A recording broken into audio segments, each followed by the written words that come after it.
Salut à tous, je m'appelle Franck, je suis officiellement dans la merde parce que je devais présenter un vidéaste de Mediapasson, mais pas n'importe lequel. C'était qui? Ce vidéaste, c'était lui.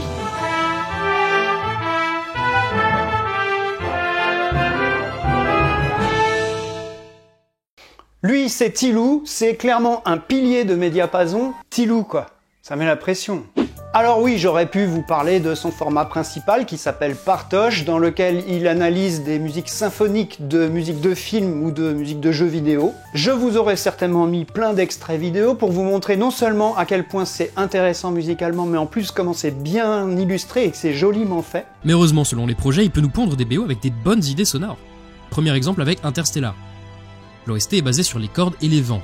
On a une dizaine de bois ainsi qu'un grand orgue d'église. Au lieu de ça, on entend ça. Et voilà ce que ça donne dans le film.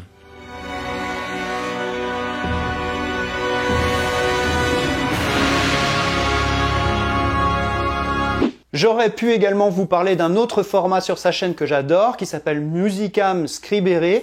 Dans ce format, le gars se paie juste le luxe de nous expliquer tout le solfège de A à Z en partant de zéro dans des petites pastilles de 3 minutes. Passionnant. Ici, vous remarquerez que les notes ressemblent à des cercles, on appelle ça des rondes, mais on peut les écrire avec d'autres signes, ce qui fera varier leur durée. Il existe principalement 7 figures de notes, et ça n'a rien à voir avec les 7 noms des notes. Chacune de ces figures correspond à une durée différente de notre note. Ou alors, tout simplement, je vous aurais parlé de ces innombrables compositions ou ces superbes arrangements qu'on trouve un petit peu partout dans les autres playlists de sa chaîne. Mais clairement, j'aurais eu beaucoup de mal à pas m'étendre sur son analyse incroyable de la musique du Seigneur des Anneaux, de 5 vidéos de 20 minutes chacune.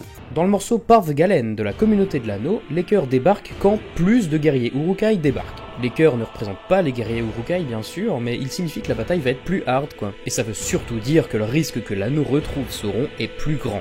On a d'autres clichés qui ne concernent pas les chœurs, l'entrée des cuivres dans un morceau par exemple. Dans The Shire, au début de la communauté, les cuivres entrent en jeu pour illuminer un accord de fin de phrase. Écoutez plutôt. Cette série de vidéos, mais franchement, c'est énorme! Oui, voilà, merci Fabrice. Non, définitivement, présenter le travail de Tilou en 2 minutes. Merci les gars de m'avoir proposé le défi, mais j'y arriverai pas. Voilà, je mettrai un lien.